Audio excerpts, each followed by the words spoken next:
Welcome to Bedtime Express, where we bring you captivating stories designed to ease you into restful sleep. I'm your host, and tonight we're journeying into the misty Highlands of Scotland to explore the extraordinary life of Rob Roy MacGregor. Before you fall asleep, I'd love your support. Please like this video, leave a comment telling us what stories you'd like to hear next, and subscribe to our channel so you never miss a new episode. Your support helps us bring you more immersive, thoughtfully crafted stories. For the next hours, you'll discover the true story of a man who became a legend. Beyond the myths and the films, we'll explore Rob Roy's real life as a brilliant cattle trader, a man of honor navigating impossible circumstances, and a figure caught between the old Highland world and the modern forces transforming his home. This is not just a tale of adventure and daring escapes. It's a deeply human story about principle, resilience, and the power of reputation in a changing world. Now, it's time to relax. Find a comfortable position, dim your lights, and prepare yourself for sleep. Take a few deep breaths. Let the stress of the day melt away, and allow yourself to drift as we explore the mountains and glens of the Scottish Highlands. Close your eyes if you wish, or keep them gently open, whatever feels most natural to you. Let the journey begin now. Welcome to the story of Rob Roy MacGregor. Rob Roy MacGregor, the Highland gentleman. In the days when Scotland was still finding its shape, when the Highlands held mysteries that the Lowlands could scarcely fathom, there lived a man who would become legend. His name was Rob Roy MacGregor, though the world would know him by many names, and his story begins not with sword clashes or daring escapes, but with something far more ordinary and far more profound. It begins with a child born into a world of mist, mountains, and the ancient traditions of the Highlands. To understand Rob Roy, we must first understand the land that shaped him, the culture that formed him, and the particular time in history in which his life unfolded. Picture, if you will, the Scottish Highlands in the year 1671. The landscape rolls endlessly, dotted with lochs that mirror the sky like forgotten mirrors of gods long departed. The mountains rise with a kind of patient dignity, watching over glens where heather grows wild and sheep wander like gentle ghosts through the afternoon mist. It is a land that feels untouched by the hurried world beyond, a place where time moves differently, where the seasons turn with profound slowness, and where the old ways still hold sway over the hearts of men. In winter, snow blankets the high passes, cutting off entire glens from the outside world for weeks at a time. In summer, the long days stretch endlessly, and the midges rise in clouds from the wetlands, a perpetual nuisance that has tormented inhabitants for millennia. The rain comes often and with little warning, transforming sunny glens into grey, misty valleys in the span of an hour. The MacGregor clan was one of the ancient families of these highlands, though their circumstances were far from the grand estates one might imagine. They were not princes or wealthy landowners, but rather members of a proud people who lived by the codes of honor, kinship, and connection to the land that had sustained their ancestors for countless generations. The MacGregor name itself carried weight in these mountains, though it also carried shadows. The clan had known persecution, loss, and the struggle to maintain their place in a Scotland that was changing all around them, sometimes by the day. In fact, the very name MacGregor had been proscribed at various times in Scottish history, literally forbidden by law. To be a MacGregor was to be part of a family that had been outlawed, whose name had been stripped from the legal records, whose very existence had been officially denied by the Scottish Crown.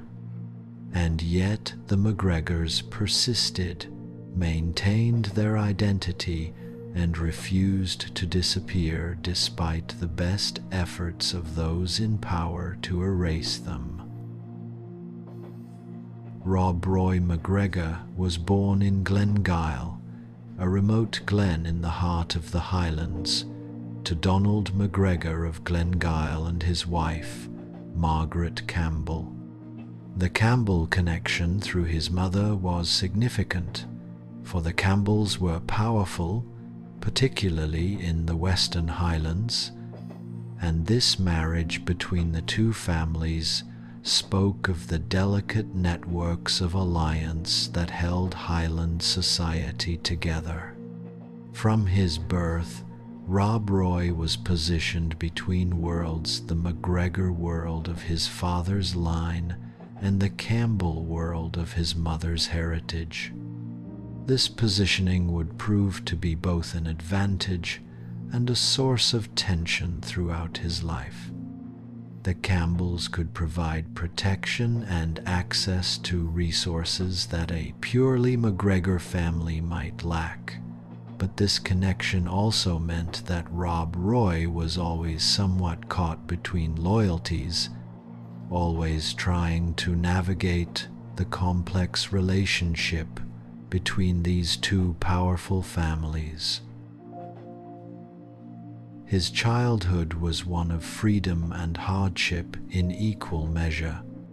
There were no stone walls to contain him, no rigid schedules to govern his days, but rather the vast freedom of the mountains themselves.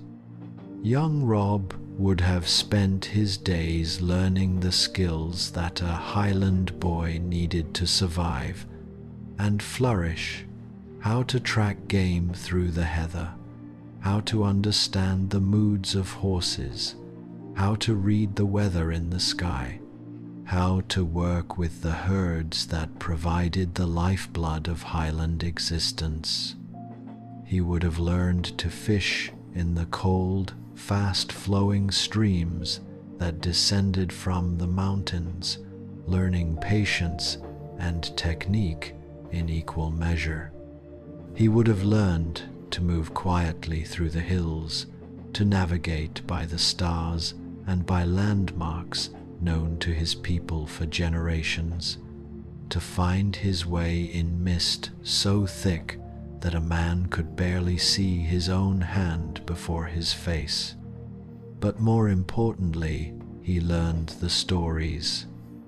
Sitting by peat fires during the long winter evenings, listening to the wind howl outside and watching the smoke curl up toward the thatch, he would have heard the tales of his ancestors.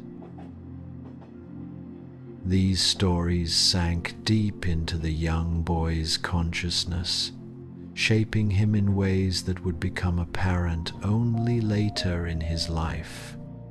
They taught him that a man's worth was not measured in gold or lands alone, but in his character, his loyalty to his kinfolk, and his ability to navigate the complex social world of the Highlands with wisdom and principle.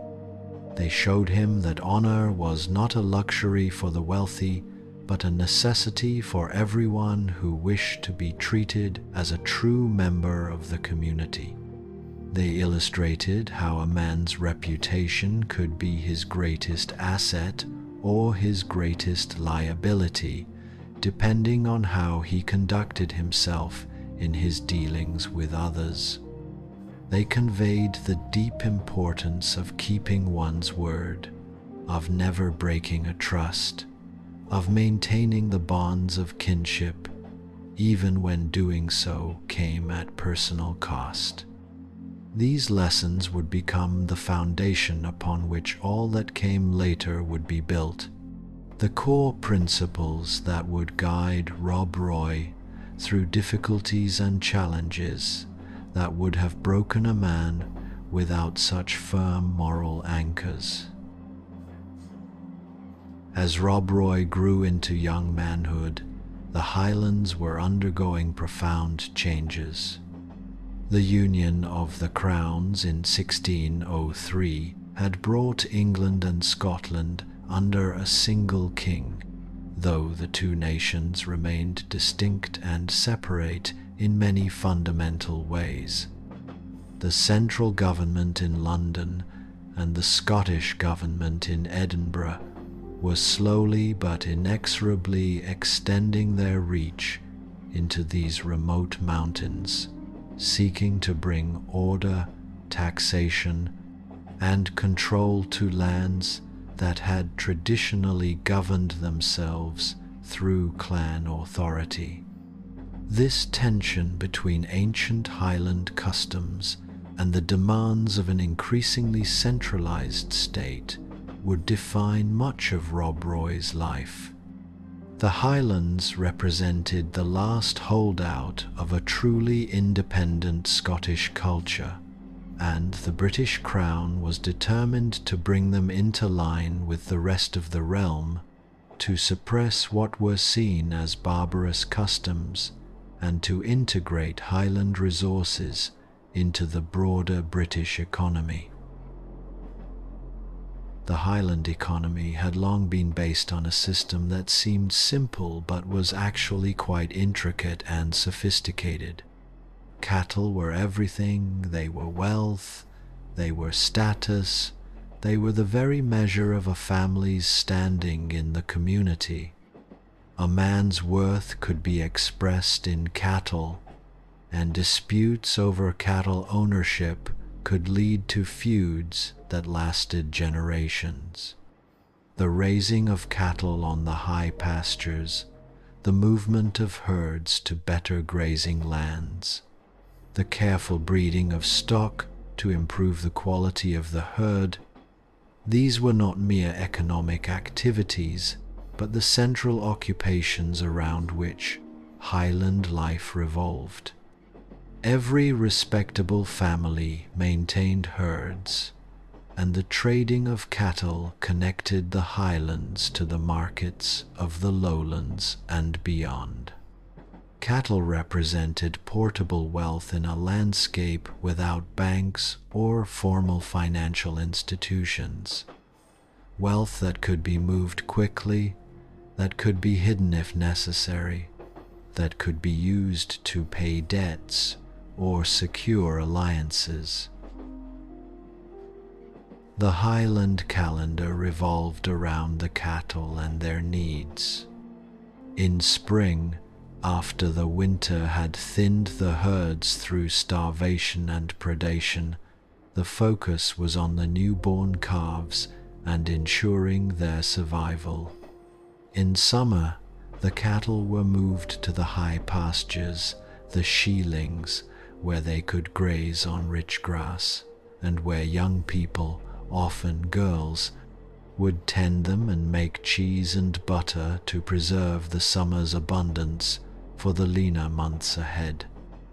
In autumn, decisions had to be made about which animals would be kept through the winter and which would be sold or slaughtered, because there was never enough fodder to keep an entire herd alive through the long months of snow and ice.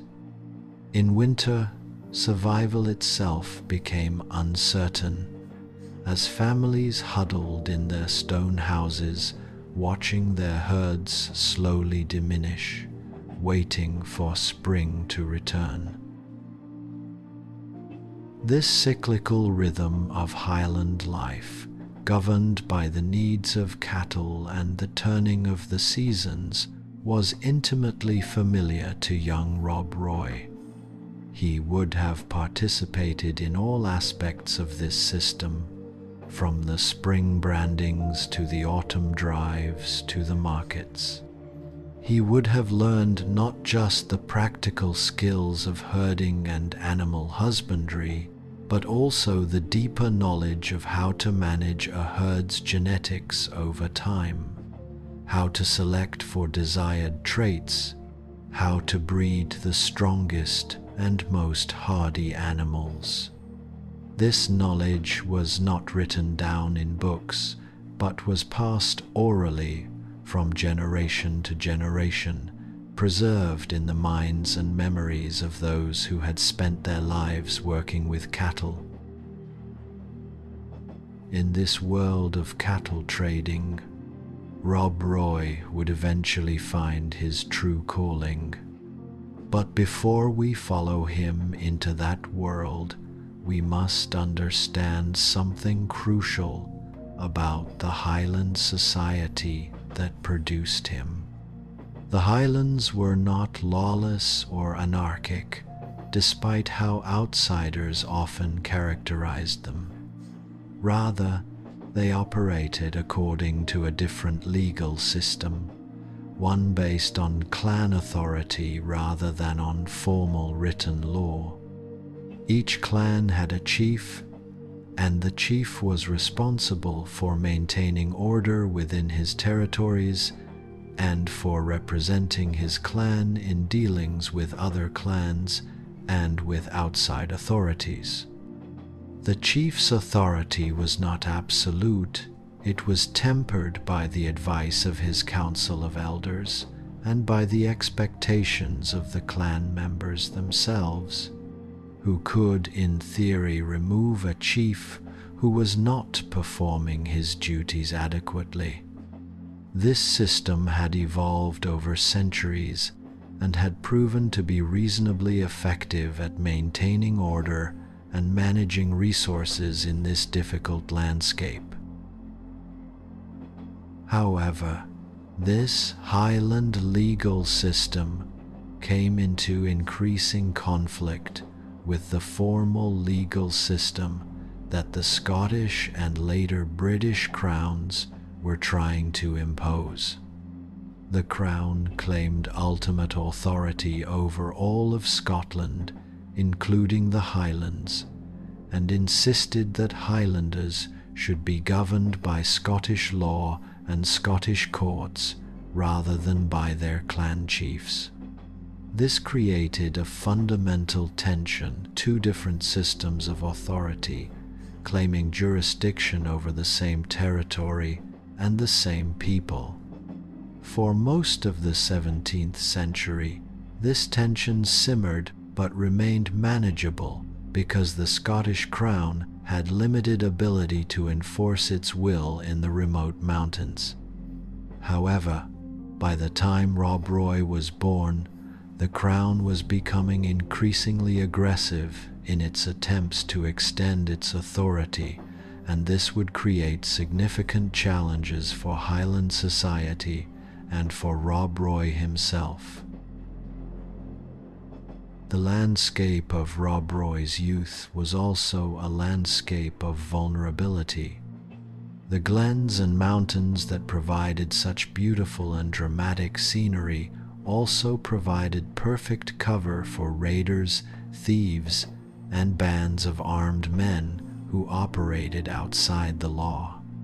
Cattle theft was endemic to Highland society, and it was not merely a form of banditry, it was often a form of politics, a way for one family or clan to assert dominance over another, to humiliate an enemy, or to reclaim what they felt had been wrongfully taken from them.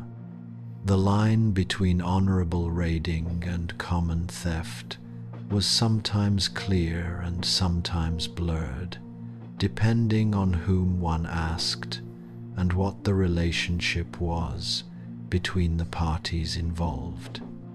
A family might lose half their herd to raiders in a single night, and this would not necessarily be seen as a crime in the formal sense, but rather as a natural part of the competition between clans and families for dominance and resources. Life in the Highlands demanded a kind of constant vigilance. One never knew when armed men might appear from the mist, seeking revenge, trying to steal cattle, or attempting to assert dominance through violence. Children grew up with weapons as familiar objects, and every able-bodied man was expected to be ready for combat at a moment's notice. Yet this violence, while real and dangerous, was not random or meaningless. It operated within a framework of understanding, a set of rules about when violence was appropriate and what responses were justified. When a man was killed, his death would typically trigger a cycle of revenge, but this cycle operated according to recognized principles, not according to pure impulse or cruelty. Into this world of mist and mountains, of ancient traditions and modern pressures, of opportunity and danger, of violence tempered by principle, Rob Roy MacGregor stepped forth. He would not be a warrior king or a great nobleman in the conventional sense. Instead, he would carve out a life that was far more complex and far more human, the life of a man caught between worlds, trying to serve his family and community while the world around them changed in ways they could scarcely comprehend or control. His story is not one of simple heroism or clear villainy, but rather the nuanced tale of a real man trying to do what he believed was right in a time of tremendous uncertainty and transformation. It is the story of a man who would become legendary, not because he was exceptional in the sense of being superhuman or godlike, but because he was exceptionally human, intelligent, resourceful, principled, and willing to face tremendous danger and hardship to protect what he valued. As Rob Roy moved through his 20s and into early manhood, he began to make his mark in the cattle trade that was the lifeblood of the Highland economy. This was not a profession that one might have expected to garner such power and influence, yet in the Highlands, it was one of the most important and complex enterprises that any man could undertake. A successful cattle trader needed intelligence, courage, business acumen, the ability to negotiate with all kinds of people, and a reputation for trustworthiness that extended across the vast distances of the Highlands.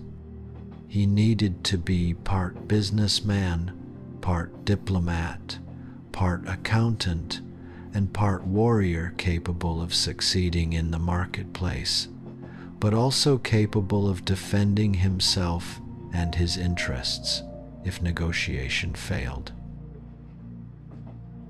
The business of cattle trading worked something like this, and understanding it is key to understanding who Rob Roy truly was.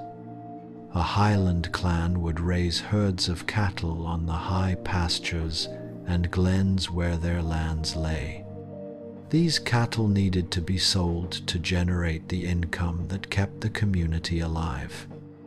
The primary markets for Highland cattle were in the lowlands and in England, where demand for beef was constant and prices were often better than what could be negotiated locally.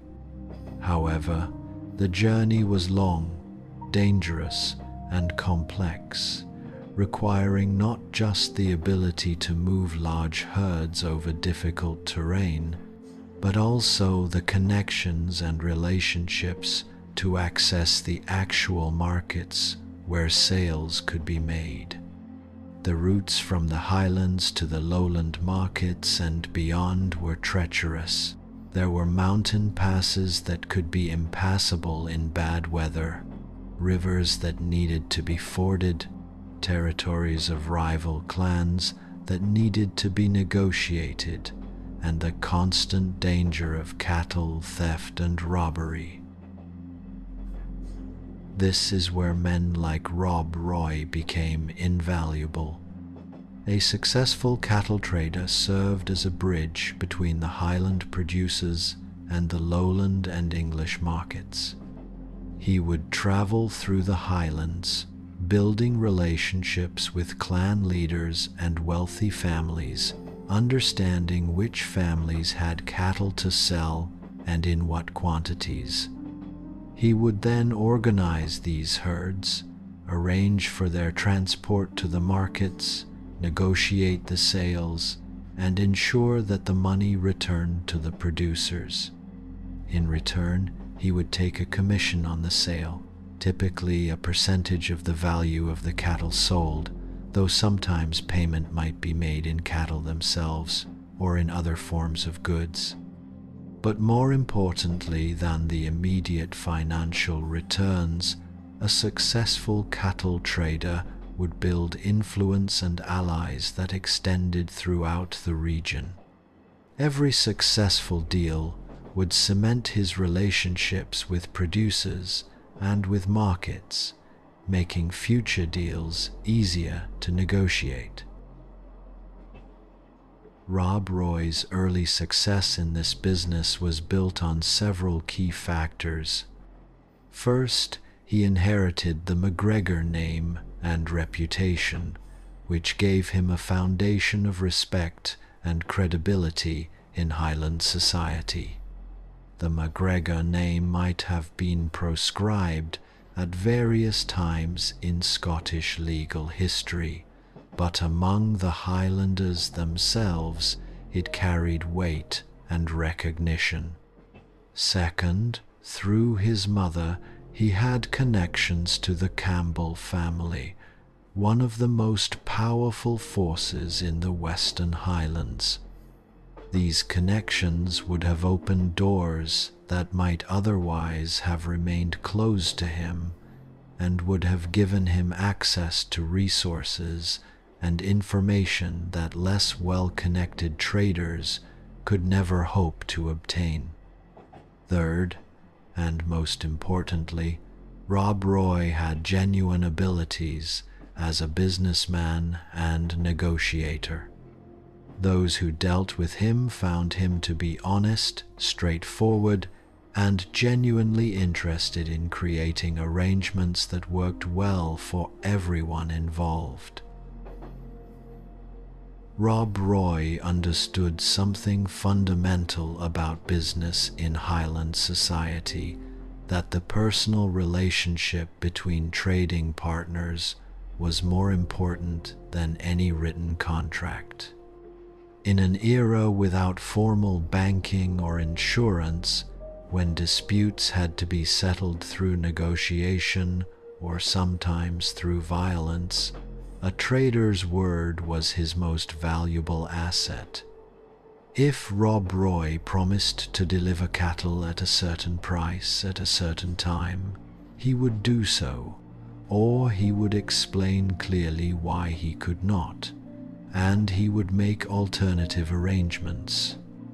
If someone consigned cattle to him to sell at the lowland markets, they could trust that he would represent their interests honestly and would return the proceeds fairly.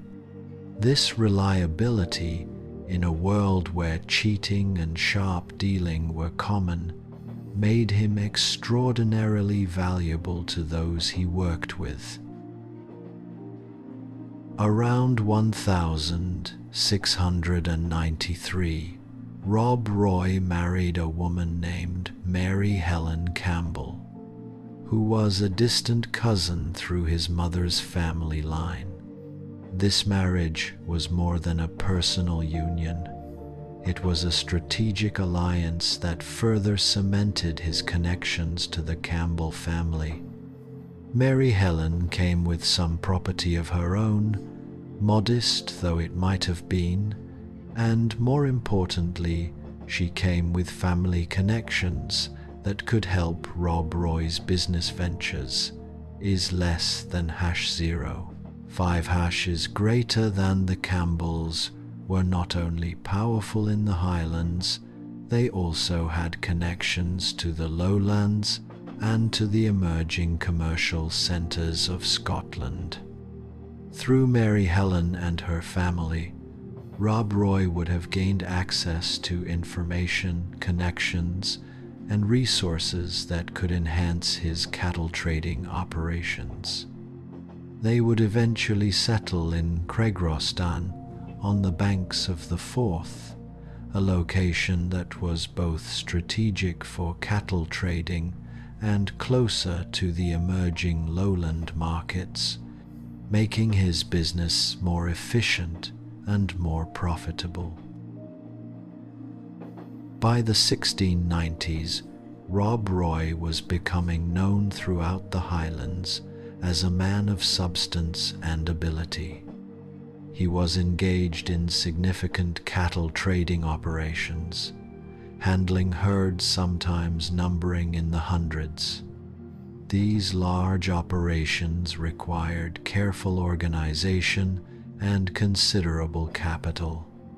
Rob Roy would need to arrange credit to purchase cattle from those selling them, then arrange for their transport and care during the journey to market, manage the sale at market, and then ensure that the proceeds were returned and the various parties paid their shares.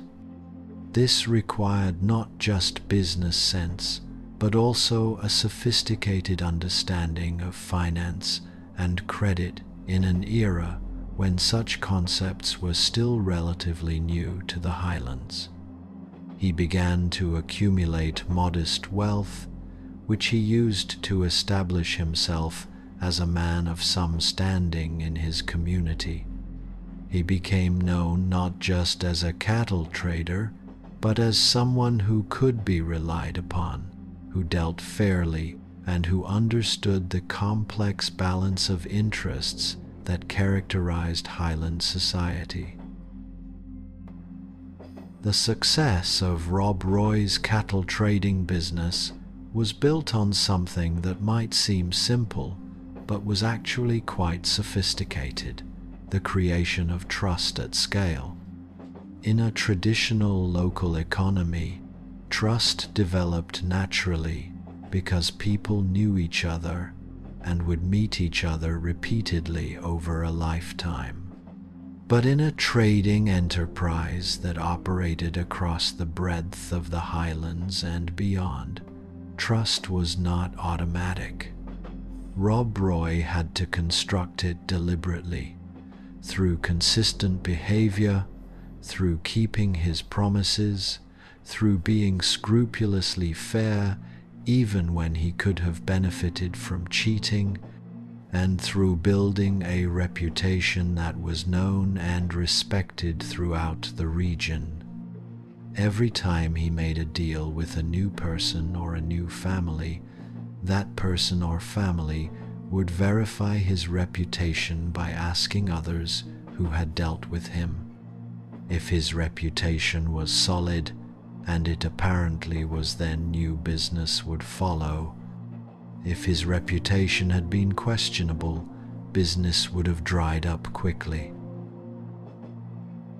However, the world in which Rob Roy was building his career was becoming increasingly turbulent. The 1619s were a time of significant political upheaval in Scotland. The glorious revolution of 1688, which had brought William of Orange and Mary to the thrones of England and Scotland, created deep divisions among Scottish families and clans.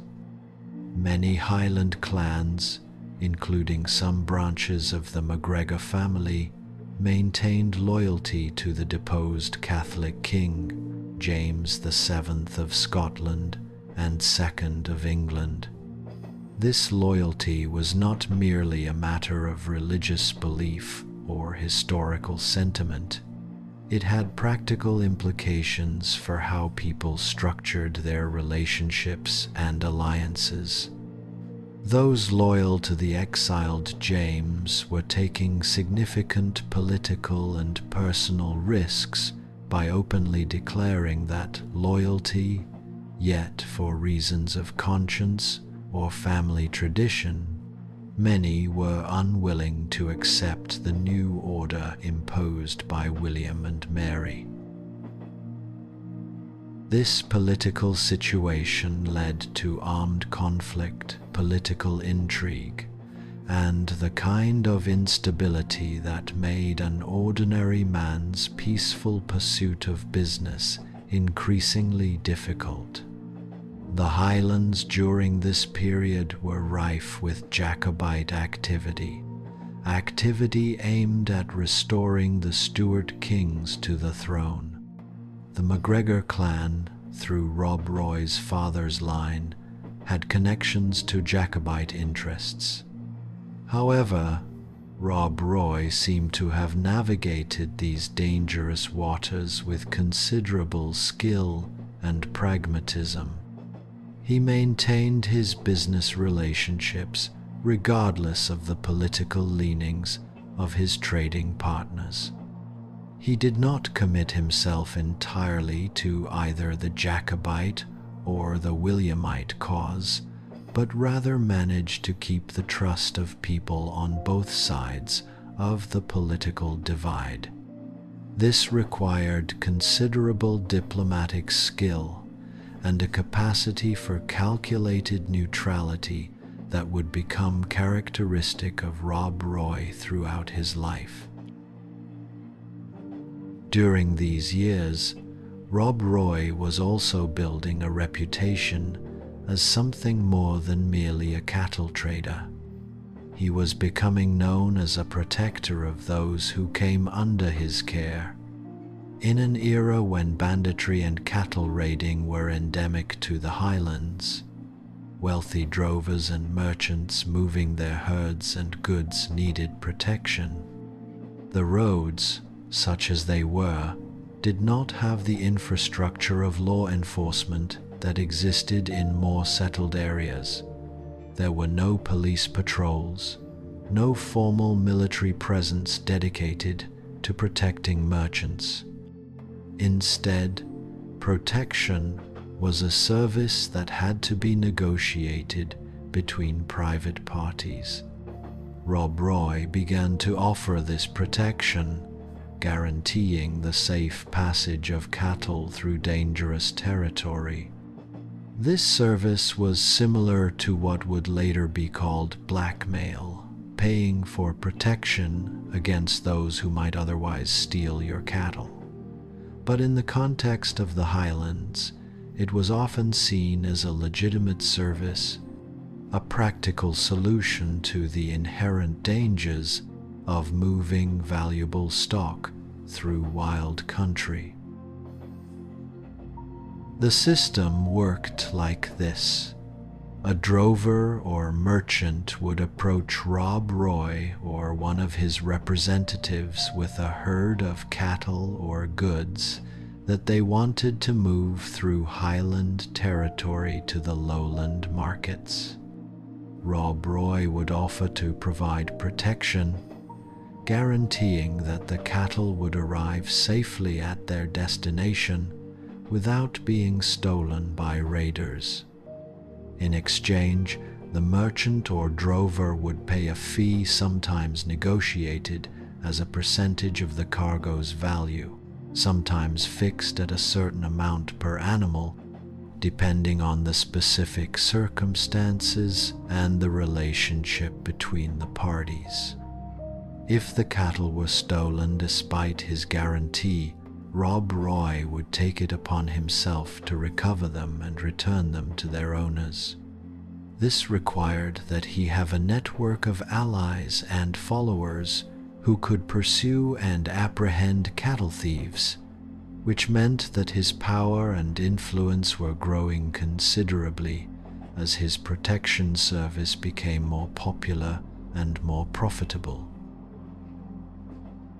The protection business required Rob Roy to maintain a substantial following of armed men who could be mobilized quickly to pursue thieves or to deal with any problems that might arise. These men were not formal soldiers or employees in the modern sense, but rather followers bound to him through ties of kinship, loyalty, or economic obligation. In exchange for their service, they would receive a share of the profits from the protection service, or they would be provided with cattle or other goods, or they would gain the protection and support of Rob Roy in their own dealings. The creation and maintenance of this following was an essential part of Rob Roy's business, as important as the business itself. A protection service is only valuable if the protector has the actual capacity to protect, to catch thieves, to recover stolen goods, to discourage raiders from attacking protected cargo in the first place. The line between protection and extortion could sometimes be blurry, and observers of Rob Roy's activities, particularly those who were hostile to him, would later characterize what he did as essentially criminal. However, in the context of the Highlands at the time, there was a difference between the kind of tribute that a respected figure like Rob Roy collected and the kind of theft practiced by ordinary bandits. When you paid Rob Roy for protection, you were dealing with a man of standing, a man who had resources and connections, and a man whose reputation was at stake if he failed to deliver on his promises. If Rob Roy failed to protect your cargo and it was stolen anyway, you could pursue him for damages or compensation through the networks of Highland society. You could tell other merchants not to use his services, thus destroying his business and his reputation. With an ordinary bandit, by contrast, you had no recourse. If he stole from you, you had little hope of recovery or compensation unless you were powerful enough to pursue him through violence yourself. There was a kind of legitimacy to Rob Roy's arrangement, even if it existed in a grey area between the laws of Scotland and the traditional practices of the Highlands. By the early years of the new century, Rob Roy MacGregor had become a significant figure in the Highlands. He was successful in business, he had family connections to powerful clans, he was building a loyal following of men who worked for him, and he was developing a reputation as someone who could be relied upon to protect the interests of those under his care. He was still a relatively young man, probably in his mid-30s, but already his influence was considerable and still growing. The path seemed clear. He would continue to grow in wealth and power through his cattle trading and protection services, and he would become one of the significant figures of the Highlands, a man of substance and respect who wielded considerable influence over a large territory and many people. He had built his success not through inheritance of vast lands or titles, but through his own intelligence, hard work, and integrity, which made his success in some ways more remarkable and certainly more unusual than the traditional paths to power that other Highlanders had followed. Yet the world was changing in ways that would soon disrupt this promising trajectory in the most dramatic and devastating fashion.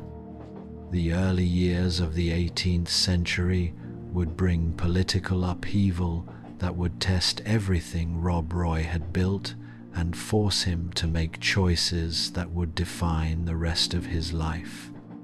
The Jacobite cause, which he had so carefully maintained at arm's length, would come roaring back to the forefront of Highland politics, and the careful balance he had maintained would become increasingly difficult to sustain. Beyond the political upheaval, there would come a personal and financial disaster that would strip Rob Roy of everything he had achieved, leaving him with nothing but his reputation and his determination to rebuild what had been taken from him. The year 1707 brought a profound and painful change to Scotland. The Act of Union united Scotland and England into a single political entity, creating what would become the United Kingdom of Great Britain. For many Scots, particularly those in the Highlands, this union was experienced as a loss, a diminishment of Scottish independence and identity. It was a moment that heightened the appeal of the Jacobite cause among Highland clans, as it seemed to represent the very thing that Jacobites feared: the absorption of Scotland into an English-dominated political structure. The union meant that Scotland would no longer have its own parliament in Edinburgh, that Scottish law would be subordinate to British law, and that Scottish interests would be secondary to English interests in the councils of power. For Highlanders, who already felt somewhat remote from the Scottish lowland centres of power, the union felt like a catastrophe, a betrayal of Scottish sovereignty by Scottish politicians in Edinburgh. For Rob Roy, the union created new pressures and new dangers. The new British government was far more determined than the Scottish government had been to bring the Highlands under control, to end the traditional systems by which Highland clans governed themselves, and to integrate the region into the broader economic and political structures of the unified kingdom. The cattle trade, which had been largely unregulated and operated according to Highland customs, came under increasing scrutiny. Tolls and taxes were imposed on cattle being moved to the lowlands and England. The protection services that men like Rob Roy offered began to be viewed not as legitimate Highland tradition, but as illegal extortion, subject to prosecution under British law.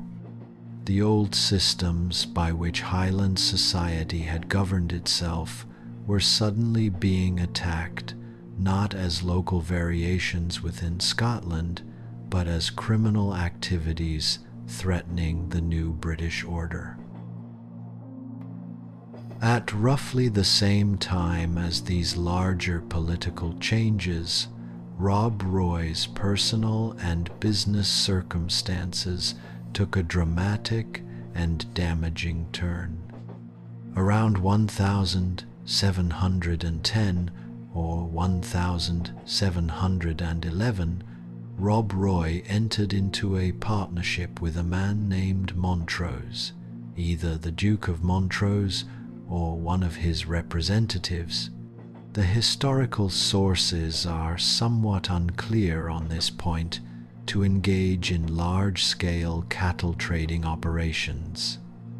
The details of this partnership are somewhat murky, as they have been filtered through centuries of telling and retelling, and both parties would later dispute what exactly had been agreed to and how the arrangement was supposed to work. But the essential facts seem to be these.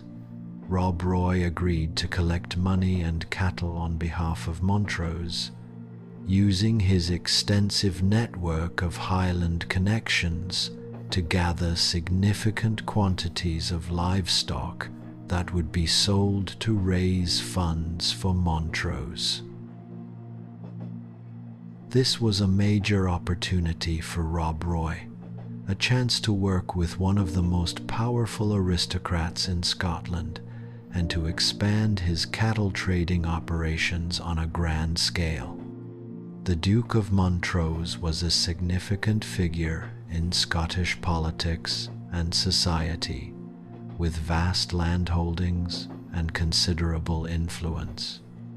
To be selected as Montrose's agent for Highland cattle trading would have been a mark of status and confidence, a sign that Rob Roy's reputation for integrity and business acumen was recognized even by the Scottish nobility. However, something went tragically wrong. Large sums of money were entrusted to Rob Roy, money that he was supposed to use to purchase cattle, or that he had collected through the sale of cattle on Montrose's behalf. The exact circumstances of what happened next are disputed. Even Rob Roy gave different accounts of the incident at different times in his life, and the historical record is frustratingly unclear about many of the details. According to some accounts, Rob Roy was carrying significant sums of money when he was ambushed by rivals. In the scuffle, the money was lost or stolen. According to other accounts, Rob Roy gave the money to a trusted associate to carry, and that associate disappeared with it, never to be found. Still other accounts suggest that Rob Roy intentionally absconded with the money, though this seems less likely given what would follow, and given the accounts that come from people who knew him and who spoke of his character with general respect. Regardless of the exact circumstances, the result was clear and devastating. A very large sum of money that Rob Roy was responsible for delivering to Montrose simply vanished. The amount in question has been variously reported as between £300 and £400 sterling, which in the currency of the time was an enormous sum, enough to be a life-changing disaster for an ordinary man, and enough to represent a significant loss even for a wealthy nobleman like Montrose. In the world of Highland business and honour, this was catastrophic. Rob Roy's reputation which he had built so carefully over many years through consistent behavior and reliable dealing, was suddenly in tatters. He could not produce the money. He could not explain satisfactorily where it had gone. Most importantly, from the perspective of someone like Montrose, it did not matter whether Rob Roy had been the victim of theft or incompetence or something else entirely. The money was gone, and Rob Roy was responsible for it. In the honor-based culture of the Highlands, responsibility and accountability were absolute. The fact that someone else might have actually stolen the money did not diminish Rob Roy's obligation to make it good. Montrose, one of the most powerful men in Scotland, was not inclined to accept this loss with grace and understanding. Instead, he responded with the full weight of his power and authority. Rob Roy's lands and property were seized to offset the debt. His cattle were taken from him. He was essentially bankrupted, stripped of the possessions and status that he had accumulated over his years of successful business. His wife, Mary Helen, bereft of their home and livelihood, was left to fend for herself and their children in increasingly desperate circumstances. The comfortable life they had built together, the position of respect and influence that Rob Roy had achieved, the security and status that came with wealth and standing, all of it was gone in an instant, is less than #2. 0# is greater than. For a man of Rob Roy's standing and pride, this was not merely a financial disaster, it was a profound humiliation and an assault on his honor. In Highland society, honor was not an abstract concept or a matter of personal feelings. It was practical and real. It determined whether people would trust you, whether they would do business with you, whether they would follow you in time of need, and whether they would respect you as a man of standing. With his honor in ruins, Rob Roy was essentially cast out of the society in which he had been so prominent. The network of relationships that he had so carefully built was suddenly called into question. People who had been his friends and business associates would now view him with suspicion if he had failed to deliver on his obligation to Montrose. Might he not fail them as well? The protective shield of reputation and trustworthiness that had allowed him to operate so successfully was now shattered. The response of Rob Roy to this catastrophe reveals something fundamental about his character. He did not attempt to flee Scotland or to hide away in shame and despair. He did not attempt to negotiate with Montrose or to beg for his mercy, though such attempts might have been made. Instead, he seems to have made a conscious decision to reclaim his position and his honor through action, through showing that despite this catastrophe, he remained a man of significance and power. He would not pay back the debt through the means available to a ruined businessman, years of careful, humble work to rebuild his fortune, but rather would rebuild his power and standing through other means, through methods that operated outside the normal channels of business and commerce. What happened next is sometimes portrayed in romantic terms, as if Rob Roy simply decided in a moment of righteous anger to become an outlaw and a heroic rebel fighting against injustice. The reality was somewhat more complex and considerably more gradual.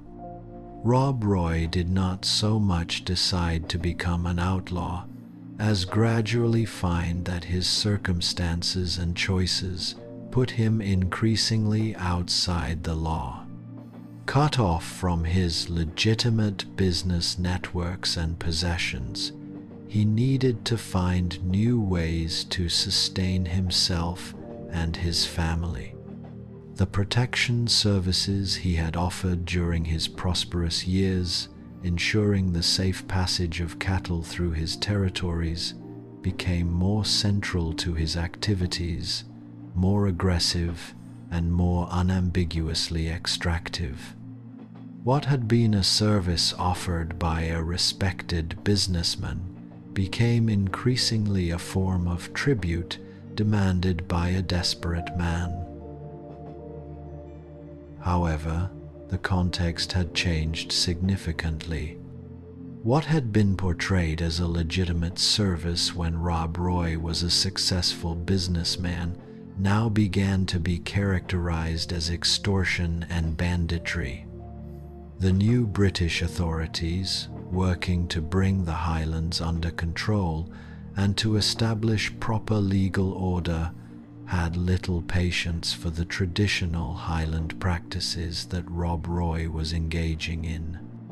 They saw only a man collecting tribute from merchants and drovers through threat of violence, and they considered this to be criminal activity pure and simple. Where previously there had been some ambiguity about whether his protection service was legitimate traditional practice or criminal extortion, now the law was clear: it was extortion, and it was a crime against the king and the British realm. During this period, Rob Roy also became increasingly involved in Jacobite activities. Whether this involvement was born of genuine conviction or was rather a pragmatic choice to find allies among those who were themselves in rebellion against the British authorities is not entirely clear from the historical record. Probably it was some mixture of both. The Jacobite movement offered Rob Roy something that he desperately needed: a political framework within which his rebellion against Montrose and his seizure of his lands could be positioned as something other than mere criminal activity. It allowed him to frame his fight as being about loyalty to Scotland and opposition to English domination, rather than simply about a disgraced businessman trying to rebuild his fortune through criminal means. By aligning himself with Jacobite interests, Rob Roy could portray himself as a patriot fighting for Scottish independence, when in fact he was also fighting for his own personal restoration and revenge against Montrose.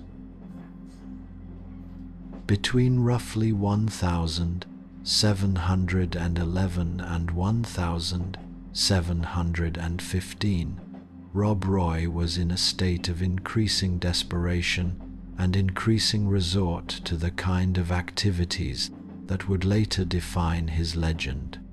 He was gathering followers, men who were dissatisfied with the existing order or who had bonds of kinship or obligation to the MacGregor clan, or who simply saw opportunity in following a man of Rob Roy's intelligence and courage.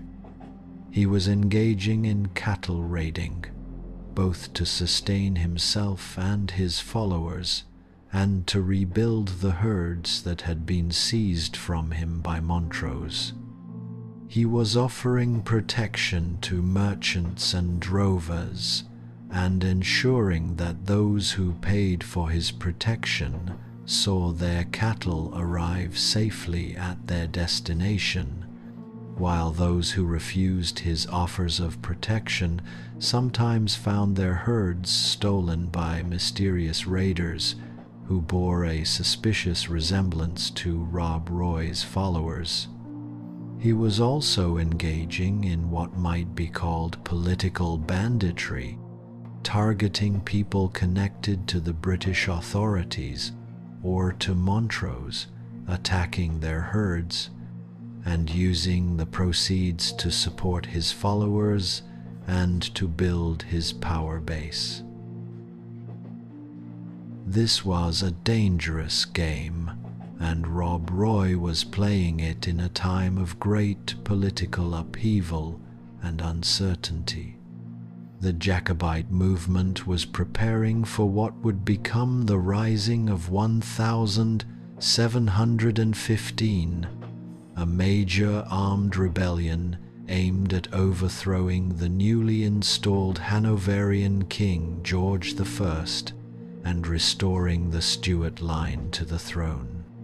Rob Roy would become entangled in this rebellion, though his participation was complex and qualified, reflecting his continuing attempt to maintain some kind of balance between his own interests and the wider political currents swirling around him.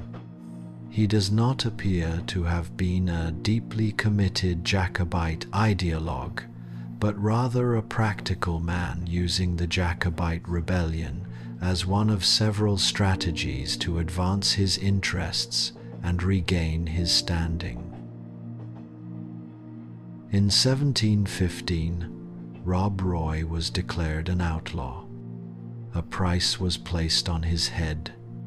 He was hunted by agents of the Crown, by private forces loyal to Montrose, and by others who sought the reward for capturing him or the political benefit of eliminating a troublesome outlaw.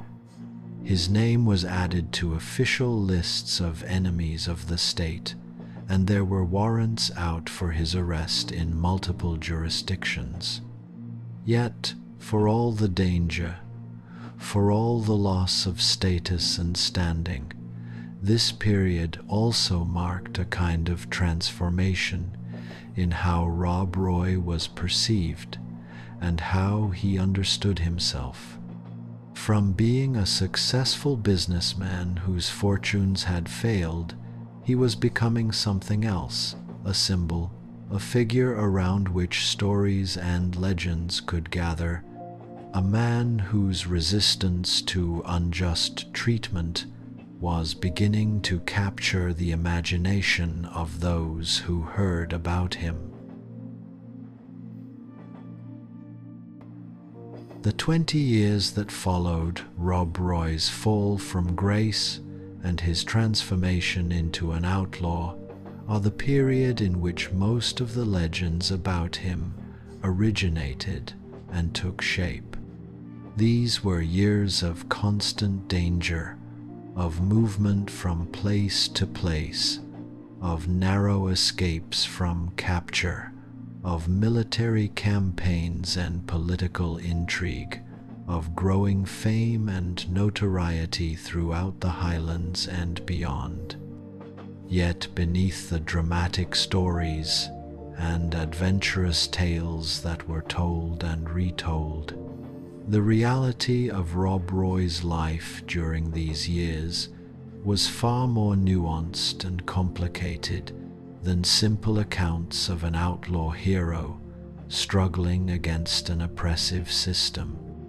He was a man of business even in outlawry, a man who understood economics and markets and human nature, a man who was trying to create something of value and meaning even as everything seemed to be falling apart around him.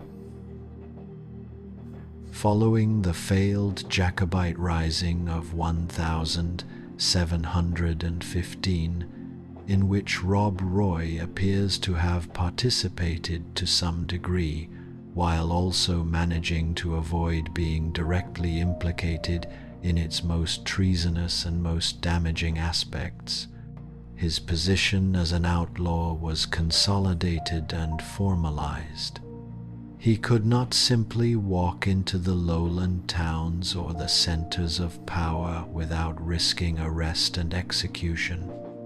The legal machinery of Scotland and Britain was now fully arrayed against him, and there were many people motivated by reward money or personal enmity to seek his capture. Yet nor was he confined to the remote mountains and glens, living as a hunted animal with no safe place to rest.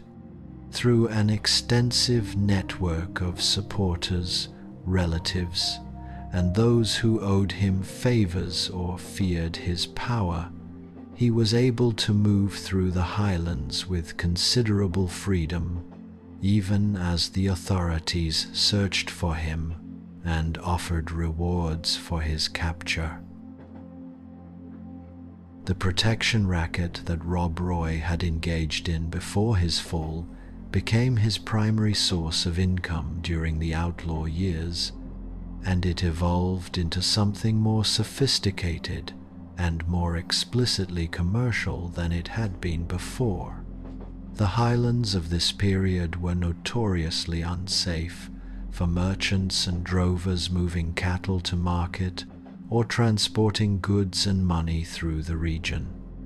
Rob Roy offered what might be understood as an insurance policy in the modern sense. Pay him a percentage of the value of what you were transporting, and he would guarantee its safe passage through the territories he controlled or had influence over.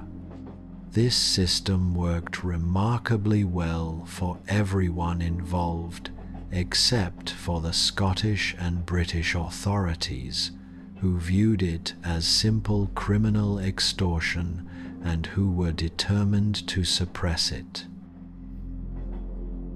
The mechanics of this system were surprisingly sophisticated and reflected Rob Roy's understanding of business even in his circumstances as a fugitive.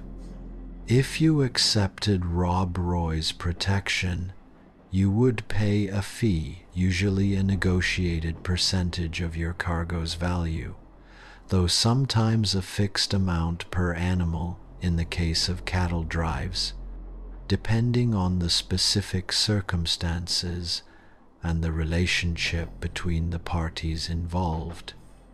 In exchange, Rob Roy would provide you with a letter or token that identified you as being under his protection. This token was typically written in Rob Roy's hand or in the hand of one of his scribes and bore his signature or mark. If you were stopped by anyone on the roads, by raiders, by thieves, by anyone inclined to take your property, they would recognize this token and allow you to pass unmolested. If your cargo was stolen despite the token, Rob Roy would take it upon himself to recover it and return it to you, or to make good the loss through compensation. The beauty of this system, from Rob Roy's perspective, was that it provided a steady income stream that did not depend on single large transactions or on seasonal markets, but rather on a continuous flow of merchants and drovers who needed protection. Every day that merchants were moving goods through the Highlands, there was the potential for new business. The system also simultaneously prevented his followers from preying on anyone who paid for protection. This imposed order on the inherent chaos and violence of Highland cattle raiding and banditry, creating a kind of predictability and structure that actually benefited the entire region. Without some such system, merchants would face random theft from numerous bands of raiders, which would make commerce extremely difficult and unpredictable. With Rob Roy's system in place, there was at least a guaranteed outcome and a predictable cost of doing business. The people who benefited most from this arrangement were the merchants and drovers themselves, even though they were paying what was technically a form of extortion. Before Rob Roy had consolidated his control over the major trade routes and settled on this system, the Highlands had been plagued by random cattle raids and theft from numerous different sources. Merchants could never be quite sure whether their herds or goods would arrive at their destination intact, and they had no reliable way to recover losses if theft occurred. With Rob Roy's protection system in place, there was at least a guaranteed outcome and a predictable cost. Many merchants came to view the fee they paid for Rob Roy's protection not as extortion, but as a simple business expense, not unlike modern insurance premiums. The protection was real, the recovery of stolen goods was reliable, and the cost was predictable. These were the essential requirements for a successful protection service, and Rob Roy delivered on all of them. At the heart of Rob Roy's appeal and his power during these years was his reputation for keeping his word, for being reliable and trustworthy even in these criminal circumstances. If you paid for his protection, you could trust that he would deliver on that protection. If he guaranteed to recover stolen cattle, he would do so, or he would explain why he could not, and would attempt to make compensation in other ways. This reliability was exceptional in a landscape where so much was chaotic and uncertain, where promises made by common bandits could not be trusted, where violence and fraud were endemic to Highland society. His word became valuable, more valuable in many ways than any official document issued by distant authorities or any promise made by the government. People trusted Rob Roy's promises in a way they did not trust government officials or the institutions of Scottish and British law, which seemed remote, unreliable, and often unjust from a Highland perspective. During the Outlaw years, Rob Roy also became actively involved in the management of disputes and grievances among Highland clans and families. He served as a kind of mediator and arbitrator, helping to settle disagreements that might otherwise have erupted into blood feuds and clan warfare. This role gave him considerable political influence and extended his power beyond the simple collection of protection fees and the raiding of cattle. When people had problems that they could not resolve through ordinary legal channels, and most Highlanders had little faith in those channels anyway, when disputes between families or clans threatened to become violent and destructive, Rob Roy would often be called upon to help negotiate a settlement. His involvement lent weight and authority to any agreement he helped broker, because both parties knew that he had the power to enforce it if necessary. A settlement negotiated by Rob Roy carried more weight than the formal judgments of distant courts or the dictates of distant authorities.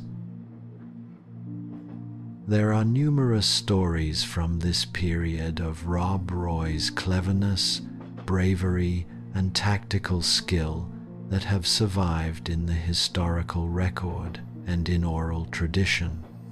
Some of these stories are certainly exaggerated or entirely fabricated, products of the oral tradition and the human love of a good tale about a man who outwits his enemies and escapes impossible situations. Yet, even accounting for exaggeration and the inevitable distortions of legend, they reveal something true about Rob Roy's nature and abilities. He was genuinely intelligent, remarkably brave, and possessed of a quick mind that could see the solution to complex problems where others saw only danger or impossibility. He had an understanding of human psychology that allowed him to manipulate situations to his advantage, and he had the courage to take action even in circumstances where failure could mean death. There is, for instance, the famous story of his escape from prison at Edinburgh Castle in 1716 or 1717, depending on which version of the story one accepts. According to the tale, Rob Roy had been captured after one of his many brushes with government forces or Montrose's soldiers. He was imprisoned in the castle while arrangements were made for his trial and execution, sentences that seemed certain given his status as a declared outlaw and rebel. Yet somehow, through means that various accounts attribute to different factors, he managed to escape from what was supposed to be one of Scotland's most heavily guarded fortresses. According to some versions, he charmed or deceived his guards into allowing him extra freedom, then used that opportunity to slip away. According to others, he had help from inside the castle from sympathizers with his cause or people indebted to him. Still other versions suggest that he simply overpowered his guards through sheer strength and determination. The exact details vary depending on who tells the story, but the essential fact is that he did escape from a heavily guarded fortress and made his way back to the Highlands without being recaptured, at least not immediately. Whether he achieved this through cunning, bravery, the incompetence of his guards, the assistance of sympathizers, or some combination of all of these factors, the feat demonstrated that he was no ordinary prisoner, no common criminal to be easily contained or destroyed. Another famous story concerns his numerous encounters with government forces sent to capture him. The Highland Watch, a military force established by the British authorities to patrol the Highlands and maintain order, was regularly engaged in attempting to apprehend Rob Roy and suppress his activities. Yet, despite numerous encounters and close calls, Rob Roy consistently managed to elude capture, sometimes through clever tactical maneuvering, and sometimes through the loyalty of those around him who would refuse to betray his location or cooperate with his pursuers. There are stories of him riding away on horseback while supposedly surrounded, of him slipping through military cordons in the mist and darkness, of him using his intimate knowledge of Highland terrain to evade those who pursued him. These repeated escapes from capture added to his legend, making him seem almost supernatural in his ability to evade the law, almost invincible in his capacity to survive attempts to kill him or capture him. These legends, whether strictly accurate or not, served an important psychological and cultural function in Highland society during this period. They demonstrated that it was possible to resist British authority, that the Redcoats and the government forces were not invincible, that a sufficiently clever and brave man could outwit them. They provided hope and inspiration to those who were struggling against similar forces, who felt oppressed by the centralizing authority of the British state. In a landscape where political resistance seemed hopeless and the forces of the state seemed overwhelming, the stories of Rob Roy's daring escapes and clever stratagems provided evidence that resistance was possible, that the state could be defied. During the 1720s, Rob Roy's situation began to shift subtly, though not in ways that were immediately apparent to observers at the time. The intensity of the manhunt for him seems to have eased somewhat, though he remained technically an outlaw and a wanted man with a price on his head. The initial fever of pursuit that had characterized the years immediately following the failed 1715 rising seems to have cooled, perhaps because other concerns absorbed the attention of the authorities, or because Rob Roy proved so difficult to capture that the effort seemed not to justify the resources being expended. He was able to establish something more akin to a base of operations in the Highlands, particularly in the glens and territories that were sympathetic to his cause or over which he had sufficient influence to maintain a presence, even if not complete control. He was still periodically hunted, still in danger, still at risk of betrayal or capture, but he was no longer living in a state of constant flight and desperate evasion. During this period, Rob Roy also seems to have made efforts to achieve some kind of peace or accommodation with the Scottish and British authorities. These negotiations were complex and difficult, as there were many people with reasons to see Rob Roy executed or permanently imprisoned. Montrose, in particular, remained his bitter enemy and an obstacle to any genuine reconciliation with the authorities. The Duke could afford to maintain a grudge indefinitely, and he had the political influence to ensure that Rob Roy could not easily obtain a pardon or amnesty.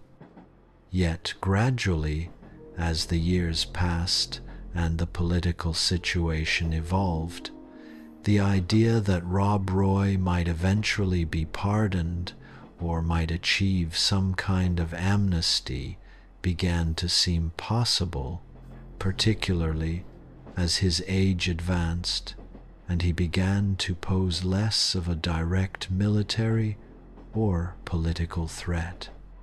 The authorities began to take a different view of him, not as a serious revolutionary threat, but as a figure of the older Highland world, soon to pass from the scene in any case.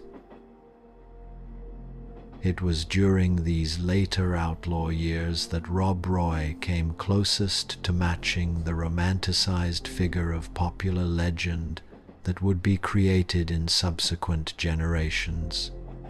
Stories of his generosity to the poor began to circulate more widely, tales of how he would take from the rich and give to those who were struggling, how he would protect the vulnerable from exploitation and abuse, how he would stand up against injustice on behalf of those who had no other protectors. These stories were not entirely false, though they were certainly exaggerated and romanticized by those who told them and retold them. Rob Roy did use some of his wealth and power to protect his kinfolk and those within his sphere of influence, and he seems to have had a genuine sense of obligation toward his community. Yet he was not a simple Robin Hood figure. He also used his power to enrich himself and to strengthen his own position, and he could be ruthless with those who opposed him or failed to respect his authority. The stories that grew up around Rob Roy during these years served a particular purpose in Highland society.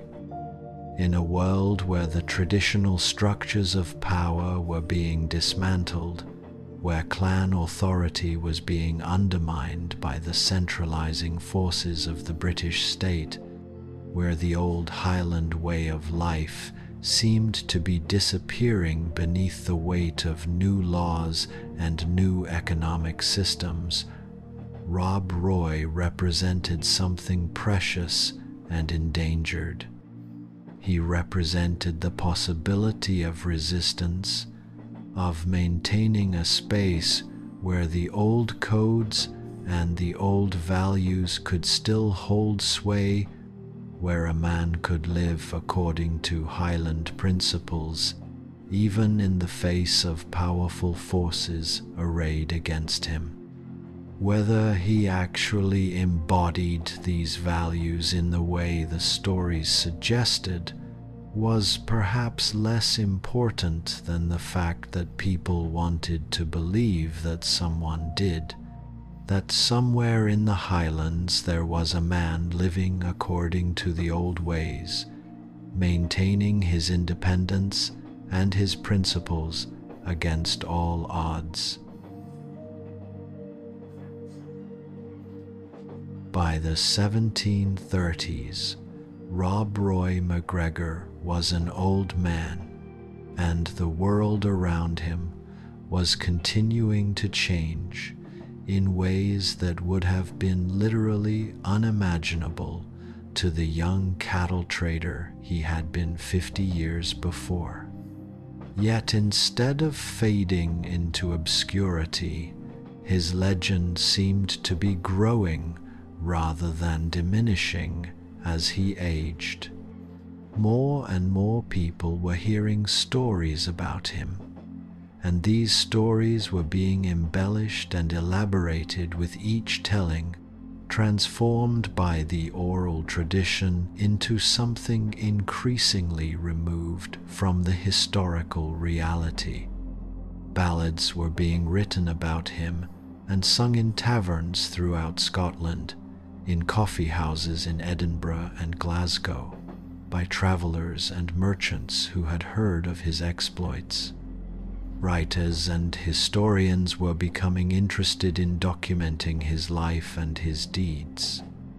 He was becoming not merely a local figure of the Highlands, but a figure whose fame was spreading throughout Scotland and beyond, known to people who had never met him and who lived far from the glens and mountains that had shaped his life. This growth in Rob Roy's fame during his later years was connected to a particular set of historical and cultural circumstances that were developing in Scotland. The Jacobite cause, which he had been tangentially involved with at various points in his life, had suffered a final and catastrophic defeat at the Battle of Culloden in 1746. This defeat, which came near the end of Rob Roy's life, marked the end of serious Jacobite military resistance, and the beginning of a period of rapid cultural transformation in the Highlands. The clans were broken as military and political entities, their power systematically dismantled by an English government that was determined never to face another Highland rebellion.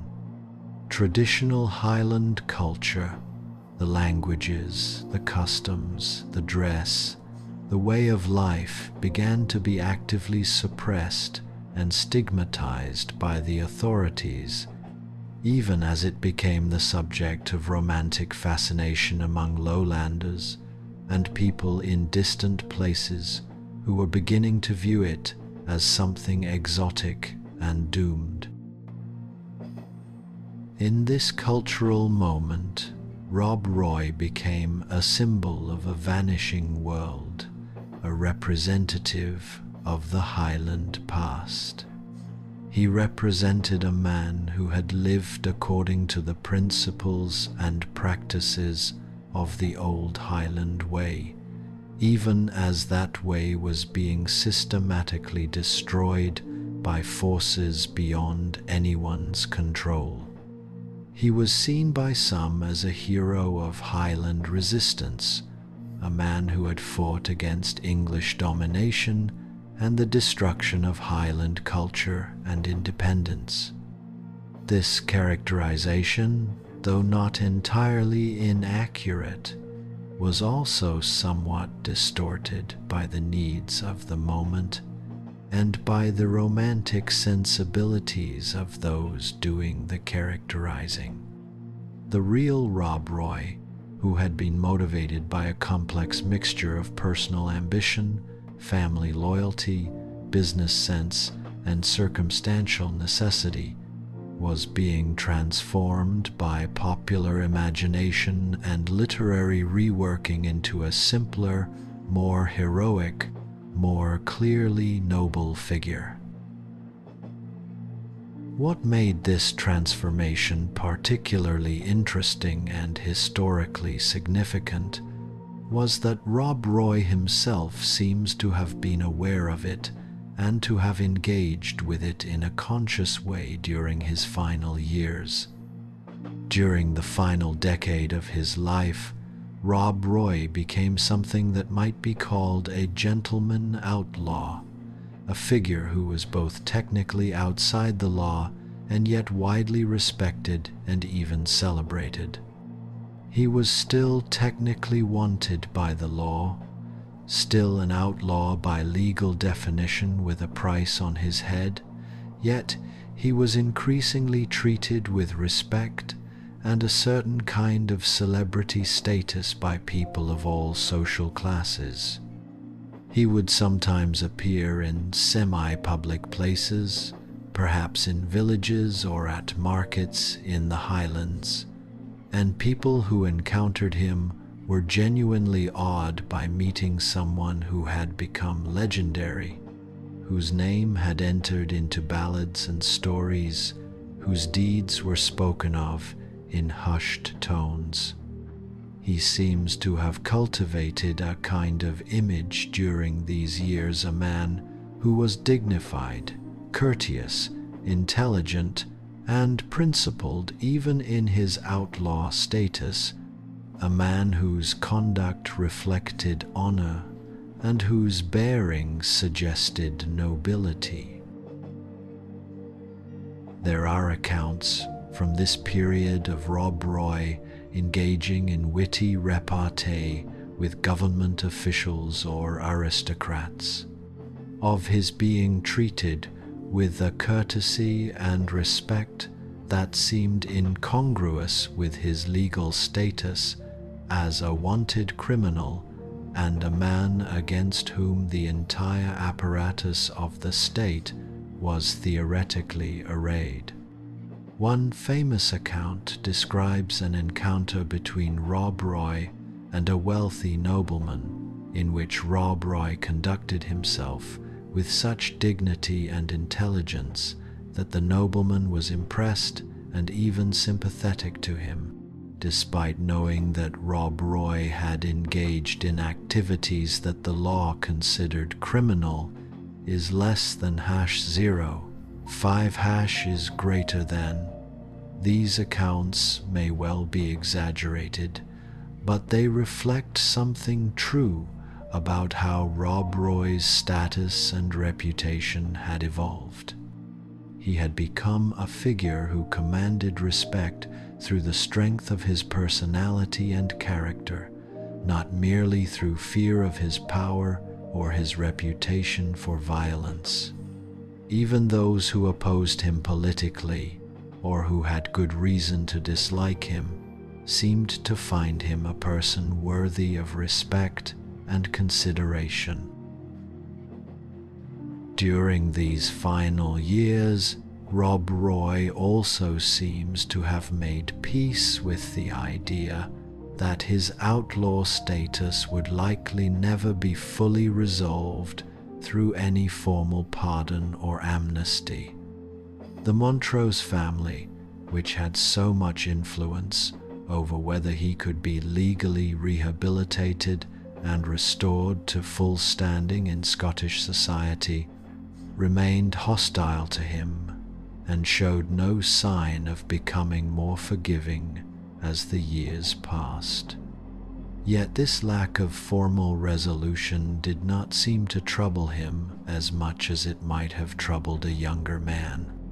He had achieved a different kind of legitimacy, the legitimacy that comes from being respected and admired by the people around you, from having a reputation for honor and integrity, from being seen as a man of principle, even if you are an outlaw by the legal definitions of distant authorities. In the Highland value system, this kind of personal legitimacy based on character and integrity rather than on official documents and formal status was perhaps more important than any legal pardon could have been. Rob Roy had also made peace, as much as one ever can in such circumstances, with his family and clan. His wife, Mary Helen, had endured the years of poverty, danger, and uncertainty with remarkable fortitude and loyalty. By his later years, they had rebuilt something of a life together in a modest cottage in Balquhidder, in the heart of the Highlands, far from the centers of power and influence, but surrounded by the landscape and the people he loved. His children had grown and had their own lives, pursuing their own paths, and some at least seemed to have escaped the shadow of their father's notoriety to build respectable lives for themselves. He had nephews and other relatives who respected him and who benefited from his reputation and remaining influence, and who carried forward the MacGregor legacy even as the clan system itself was being systematically destroyed. The family he had been forced to abandon when Montrose seized his property had not been permanently destroyed, as it had seemed it would be at the moment of his ruin. One element of Rob Roy's later years that is often overlooked in the romantic accounts of his life is his relationship to religion and to the spiritual life.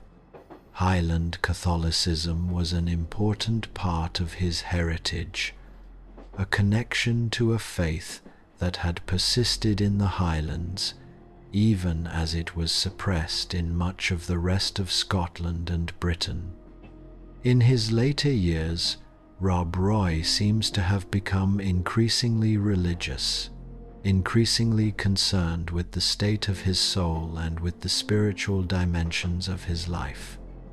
This was not presented in the accounts of his life as a simple redemption or a return to piety born of guilt for past misdeeds. Rather, it seems to have been a genuine evolution in his consciousness as he aged and as he reflected on the long and complicated arc of his life. He spent time in prayer and contemplation, and he seems to have made peace with his past, accepting both the good that he had done and the wrong, neither denying nor glorifying either one, but rather accepting them as part of the whole of his life.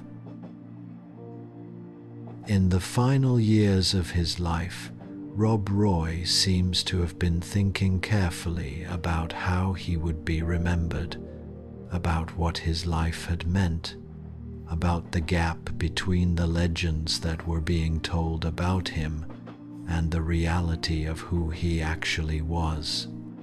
He was not a simple hero fighting against injustice, though there were certainly elements of that in his story, elements that were real and significant. He was not a common criminal engaged in simple banditry and theft, though he had engaged in activities that could be characterized that way and that violated the laws under which he lived. He was a complex man, living in complex times, trying to survive and to maintain his honor and his family's welfare in a world that was fundamentally changing around him. He had made mistakes, suffered unjust treatment, and responded sometimes with wisdom and sometimes with impulsiveness and anger.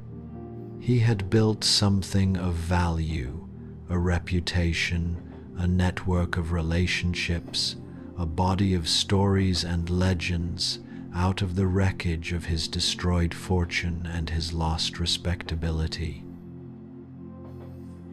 Rob Roy MacGregor died on the 28th of December 1734 at his home in Balquhidder in the Highlands of Scotland.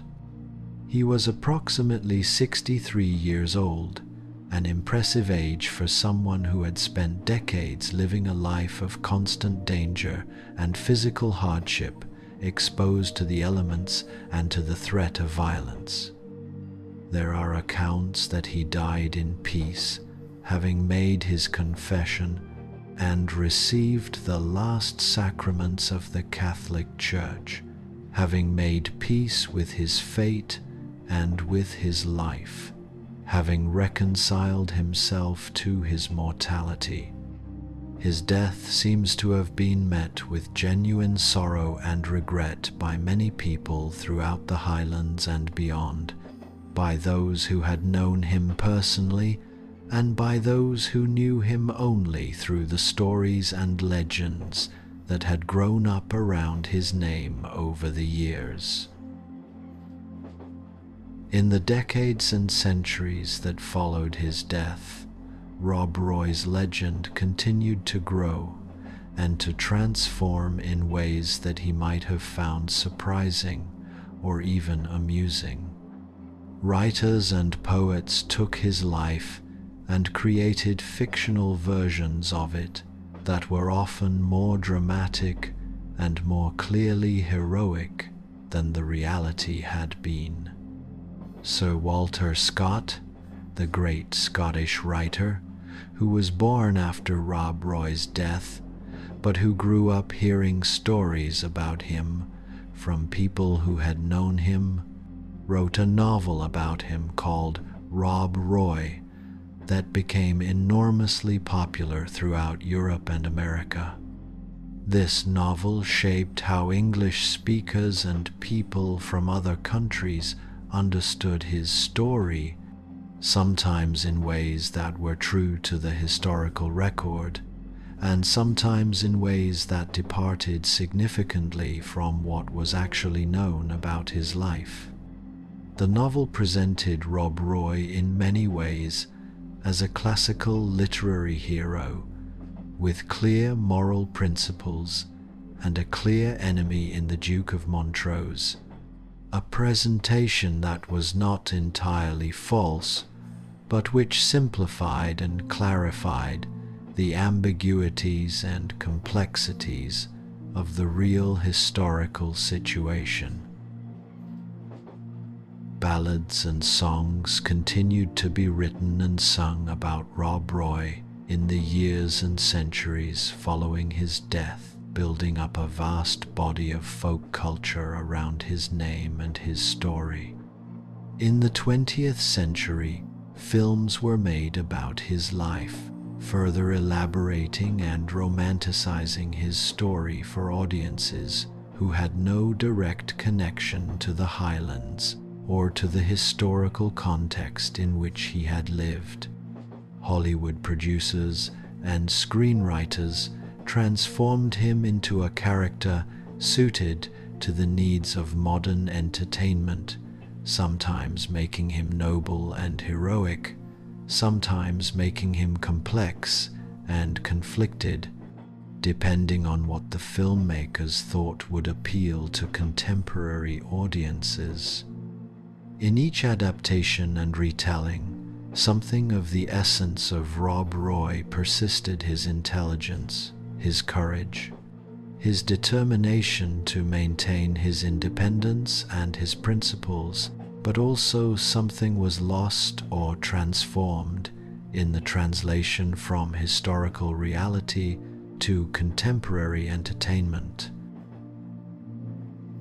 Yet beneath all these layers of legend and romantic elaboration, beneath the novels and the ballads and the films, the real Rob Roy remained significant for what he actually was, rather than for the myths that had been constructed around him.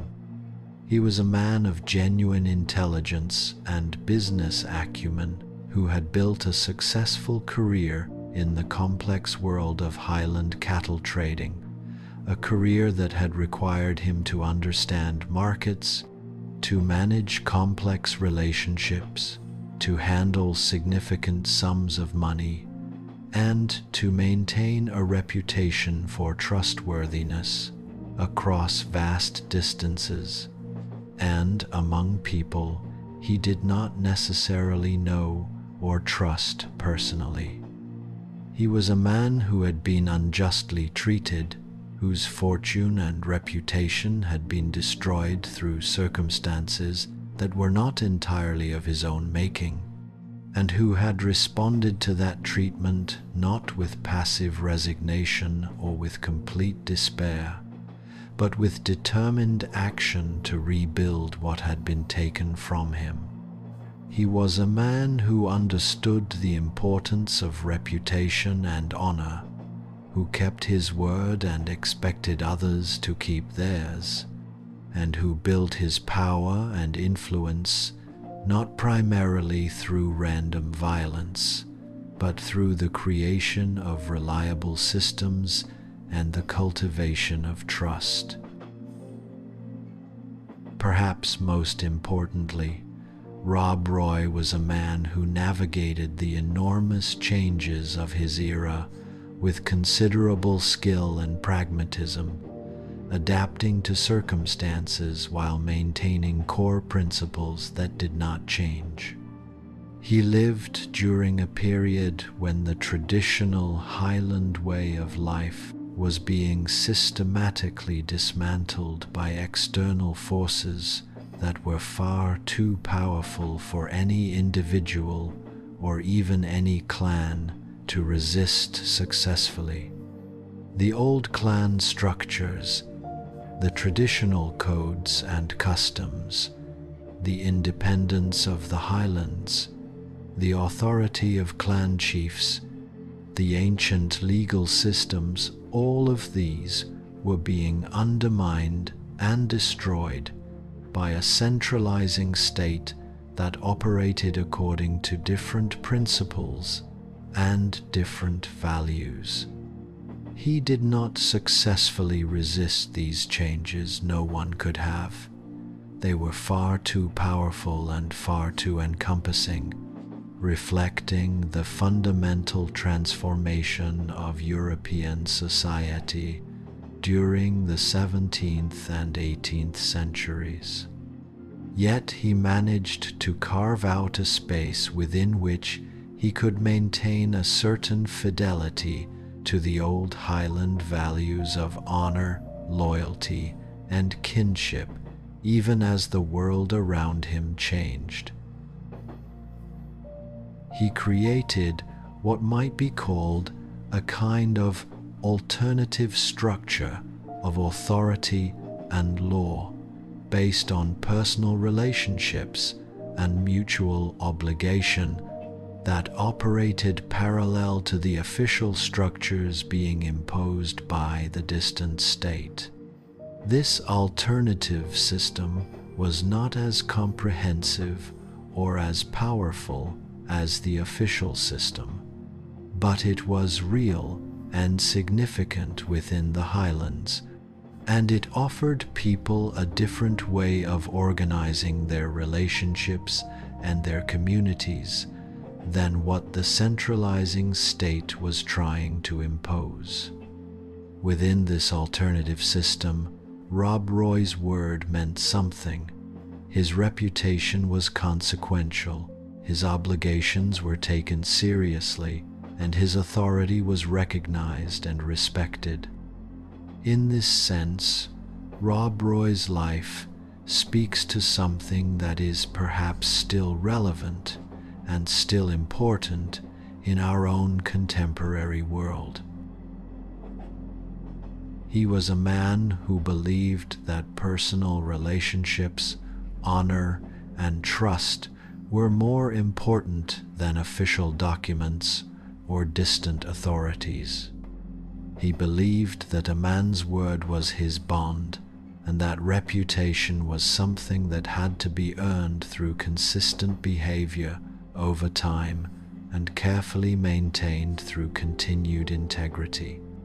He believed that there was such a thing as an unjust law or an unjust system, and that individual people had the right and perhaps the obligation to resist such injustice, even if the resistance came at great personal cost, and even if the ultimate outcome was not success in a conventional sense. He believed that kinship and family loyalty were fundamental values that transcended economic interest or personal advantage. He believed that it was possible to maintain one's dignity and one's principles even when stripped of wealth and status, and that such maintenance of principle was perhaps more important than the accumulation of wealth and power. These are not radical or revolutionary ideas by any means, but they are also not the dominant values of most modern societies, and there is perhaps something to be learned from a man who lived them so deliberately and so completely, especially in an era when he had every practical reason to abandon them. The image that remains of Rob Roy, even after we have stripped away the legends and romantic elaborations to get at what can reasonably be known from the historical record, is of a man of considerable dignity and intelligence, a man who had suffered deeply yet who refused to become bitter or broken by his suffering, a man who maintained his principles and his sense of honor, even when circumstances conspired systematically to strip them away. He was a man who understood the complexity of human motivation and human relationships, who was capable of both ruthlessness and generosity, who could be both pragmatic and principled, who could adapt to circumstance while maintaining his core sense of who he was and what he believed in. He was a man who understood power and how to wield it, but who also understood that power without the respect that comes from honor and integrity was ultimately hollow and fragile. He was, in short, a remarkably human figure, not a simple hero or villain, but a complex person, navigating a complex world with as much skill and wisdom as he could muster. As we consider Rob Roy MacGregor from the perspective of our own time, separated from him by nearly 3 centuries, perhaps the most important thing to recognize is that his life was ultimately a story about adaptation and survival in the face of tremendous change. He was born into a world with a certain kind of structure and order, into a society organized according to ancient principles and ancient ways, and he lived long enough to see that world fundamentally transformed in ways that he could not control and often could not fully understand. The feudal clan system was being replaced by a modern state apparatus. Traditional authorities were being supplanted by distant bureaucracies. Ancient customs were being supplanted by modern laws. Local autonomy was being replaced by centralized control.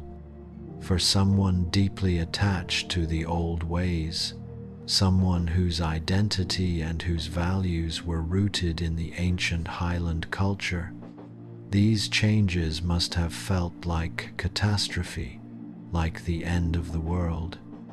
Yet, rather than simply being overwhelmed by these changes, rather than being destroyed by them, he found ways to adapt, to create space for himself and his community within the new order, to build something of value from the wreckage of what had been destroyed. He did this not always perfectly, not always justly, but with a kind of determination and creativity that is genuinely admirable, even when we acknowledge the problematic aspects of what he did.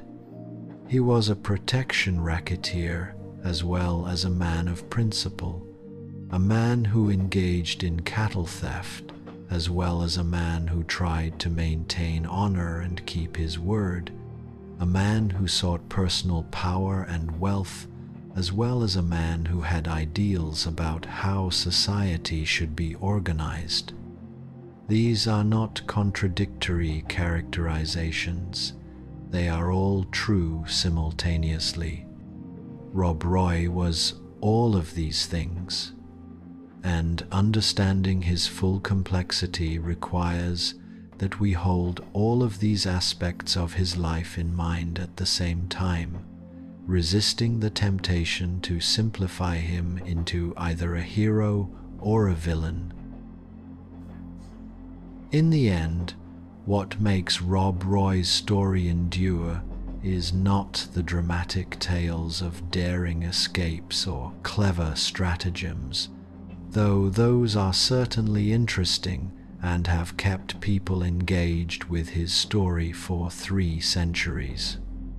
What makes his story endure is that it is fundamentally a story about a real person, a man with flaws and weaknesses and limitations, who lived a life of meaning and significance in the face of tremendous adversity.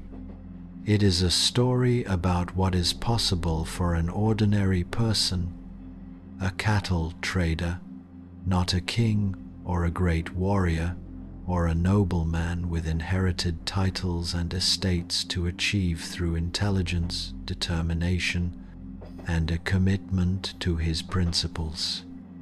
It is a story about the importance of reputation and relationships in creating social order and meaning in a world where formal institutions and legal systems are distant or unreliable or unjust. It is a story about the possibility of maintaining your dignity and your sense of self even when the world around you conspires to strip them away even when powerful forces are arrayed against you, even when circumstances seem to conspire to your ruin. And perhaps that is why Rob Roy's legend has persisted so long, why people continue to be fascinated by him centuries after his death, why writers and filmmakers and ballad singers continue to tell and retell his story in an endless variety of forms and styles. Because his story speaks to something fundamental and enduring in the human experience, the desire to be remembered with honor, to matter in the world, to maintain our principles and our integrity in the face of forces that would undermine them, to create something of meaning and value even in circumstances that seem to conspire against meaning and value. Because his story demonstrates that it is possible to resist, even if the resistance does not lead to total victory, even if what one is resisting is ultimately too powerful to be permanently overcome. Because his story shows that a person of ordinary birth and ordinary circumstances can become significant, can build power and influence through intelligence and integrity, rather than through inheritance or accident of birth. The Highlands where Rob Roy lived and died have themselves changed tremendously since his time, changed almost beyond recognition. The glens and mountains are still beautiful, still remote in many places, still capable of inspiring awe and wonder in those who venture into them. Yet the way of life that Rob Roy knew, the system of clans and kinship that organized Highland society, the patterns of cattle herding and trading that provided the economic foundation for Highland communities, the authority of clan chiefs, the independence from distant authorities, all of these have been fundamentally transformed or have disappeared entirely. The traditional Gaelic language of the Highlands declined and nearly disappeared, suppressed by education systems that valued English and by economic pressures that made English more useful for commerce and advancement. The distinctive Highland dress, the plaids and kilts and tartans that were so visually distinctive, were suppressed by law after the 1745 Rising, forbidden for Highlanders to wear for decades. The old way of organizing society and law gave way to modern legal systems based on written codes and distant courts. What remains is memory, legend, and the traces of a world that once was. Rob Roy MacGregor, for all the complications and ambiguities of his actual life, has become the figure through which that lost world is most often remembered and understood.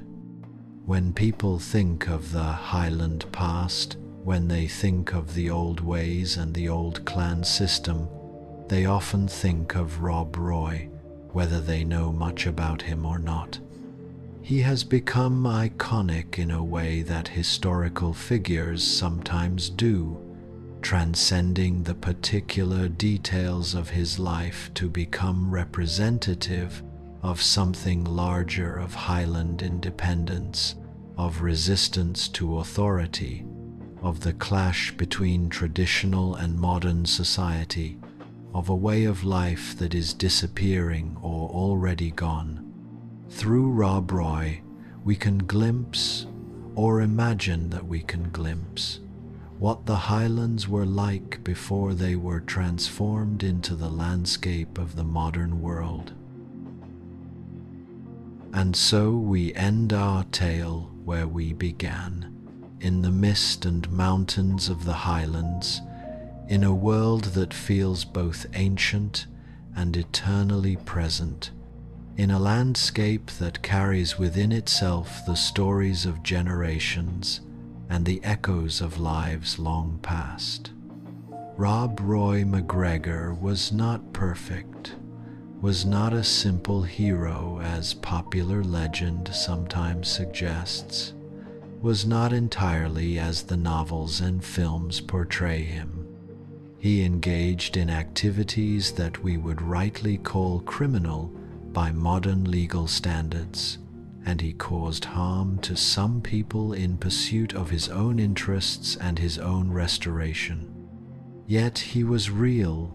He mattered deeply to the people who knew him and to the communities where he operated, and his life speaks to us still across the centuries, telling us that even in times of tremendous change and uncertainty, even when the world around us is being transformed in ways we cannot control, it remains possible to maintain our dignity, to keep our word, to honor our commitments to those we love, and to create something of lasting value from the circumstances we find ourselves in.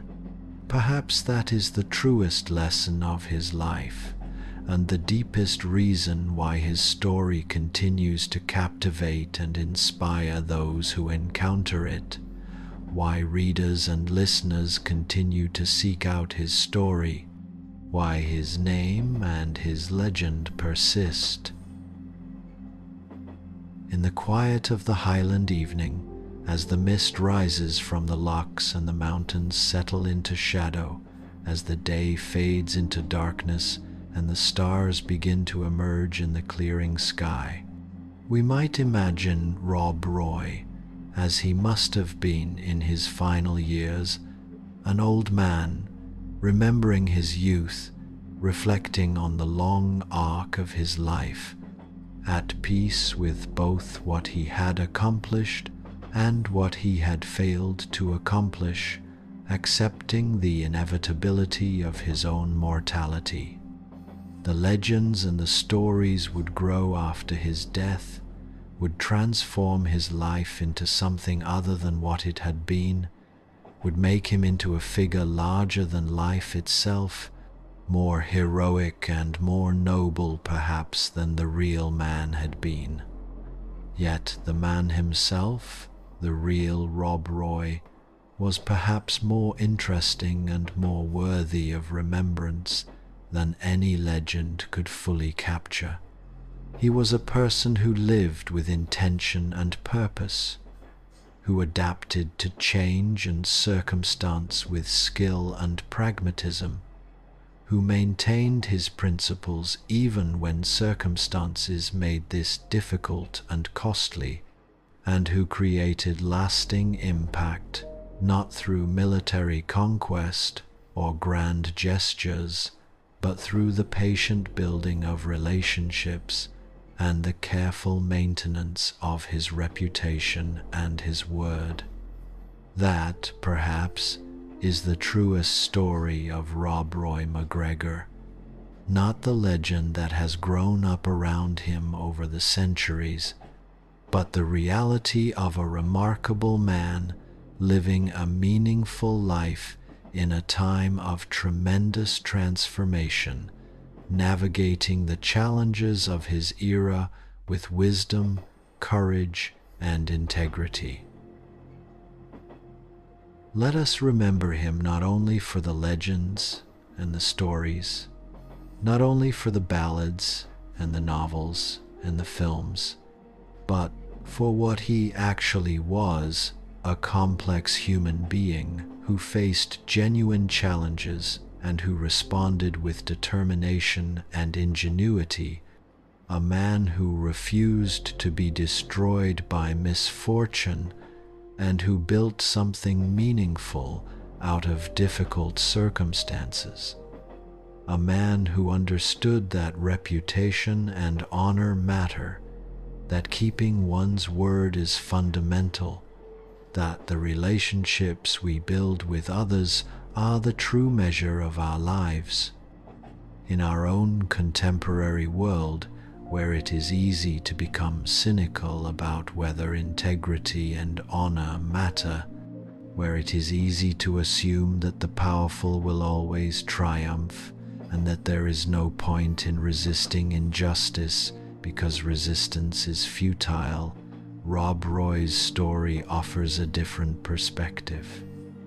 It suggests that what one does matters, that how one conducts oneself matters, that maintaining one's principles, even when it is difficult and costly, is worth doing, not necessarily because it will lead to complete victory or perfect outcomes, but because it is worth doing in itself, because it preserves something essential in our humanity and our dignity. Rob Roy MacGregor died in 1734, but his story did not end there. It continued in the memories of those who had known him, in the stories told around Highland hearths, in the ballads sung in taverns and at gatherings, in the tales passed down through generations of Highlanders who remembered him as a figure of their past. It continued in the novels and the histories written by those who came after, who sought to understand his life and to capture what made him significant. It continues even now, 300 years after his death, in the fascination that people still feel for his story, in the legends that still circulate, in the ongoing effort to understand who he really was and what his life meant. And so long as people are interested in stories of resistance and adaptation, in tales of ordinary people doing extraordinary things, in narratives about how individuals navigate change and maintain their integrity in the face of overwhelming forces, Rob Roy's story will continue to be told and retold, transformed and adapted for new audiences, becoming legend and myth while still remaining, in its essence, the story of a real man who lived a real life in a real place at a particular moment in history.